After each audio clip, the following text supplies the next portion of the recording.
लोकसभा चुनाव को लेकर विपक्षी गठबंधन इंडिया अलायंस में सीटों के बंटवारे का खेल अभी भी पूरी तरह से फाइनल नहीं हो पाया है। लोकसभा चुनाव के लिहाज से देश के सबसे बड़े राज्य यूपी में सीटों के बंटवारे को लेकर नई उथल पुथल जारी है। समाजवादी पार्टी ने सबसे पहले 16 उम्मीदवारों की पहली लिस्ट जारी करके सबको चौंका दिया है। वहीं दूसरी तरफ आरएलडी के लिए पहले 7 सीटें फाइनल हुई थी, लेकिन अब आरएलडी का कहना है कि उनकी सीमाएं अभी बंद नहीं हुई हैं, वो और भी सीटों पर लड़ सकते हैं। ये कांग्रेस को तय करना है कि वो कितनी सीटों पर वो लड़ना चाहते हैं, लेकिन इंडिया गठबंधन में ये चीजें पहले से तय हुई थी कि जो जहां जीतने की स्थिति में हो, कोई भी दल चाहे जिस राज्य में हो, जिस क्षेत्र में हो, जो जहां जीतने की स्थिति में हो वही वहां पर लड़े, केवल लड़ने के लिए सीटें ना ली जाएं। तो ये गठबंधन के लोग ये तय कर रहे हैं, गठबंधन के लोग एक सर्वे कर रहे हैं कि जो दल जहां प्रभावशाली हो, जो जहां जीत सकता है वो लड़े। सूत्रों के मुताबिक कांग्रेस 20 से 25 सीट मांगी। नहीं, ये तो कांग्रेस को तय करना है। कांग्रेस को तय करना है कि वो कितनी सीटें चाहते हैं, लेकिन मैं समझता हूं कि सीटों को लेकर के कोई विवाद नहीं है।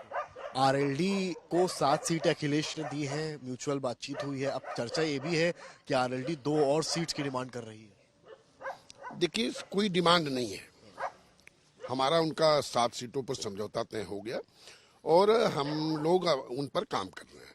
हमारे उनके बीच में सीटों को लेकर के कोई विवाद नहीं और ना सीटों की संख्या अंतिम है।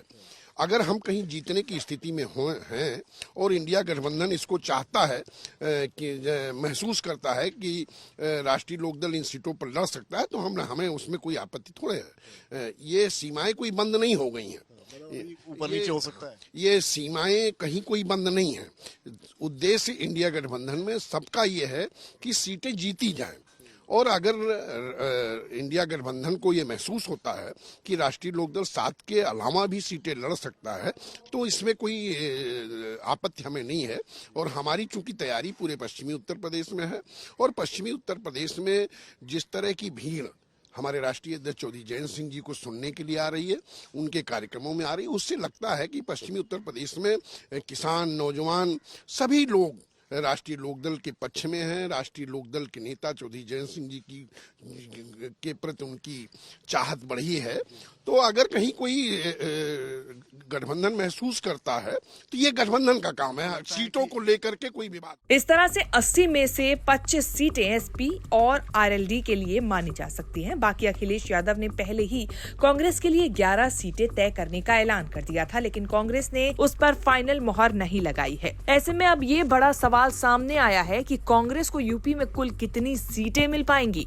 2019 के लोकसभा चुनाव की बात करें तो यूपी में बीजेपी को सबसे ज्यादा 62 सीटों पर जीत मिली थी। बीजेपी का वोट शेयर 50% रहा था। वहीं समाजवादी पार्टी सिर्फ 5 सीटें जीत पाई थी। अखिलेश की पार्टी का वोट शेयर 18% रहा था। वहीं मायावती की बहुजन समाज पार्टी ने 10 सीटें जीती थी। बीएसपी का वोट शेयर 20% था। कांग्रेस को सिर्फ 1 सीट पर जीत मिली थी। कांग्रेस का वोट प्रतिशत 6% रहा था। 2014 के लोकसभा चुनाव की बात करें तो बीजेपी ने 71 सीटें जीती थी, जो कि 2019 के मुकाबले 9 सीटें ज्यादा थी। समाजवादी पार्टी ने 2014 में भी 5 सीटें ही जीती थी। 2014 के लोकसभा चुनाव में बीएसपी का खाता भी नहीं खुल पाया था, जबकि 20% वोट प्रतिशत रहा था। कांग्रेस ने तब 2 सीटें जीती थी और वोट शेयर 7.5% रहा। ऐसे में अब आगे ये देखना दिलचस्प होगा कि विपक्षी गठबंधन का सबसे बड़े राज्य में सीटों के बंटवारे का फाइनल रिजल्ट क्या होता है, किसके खाते में कितनी सीटें जाती हैं। न्यूज़ तक ब्यूरो।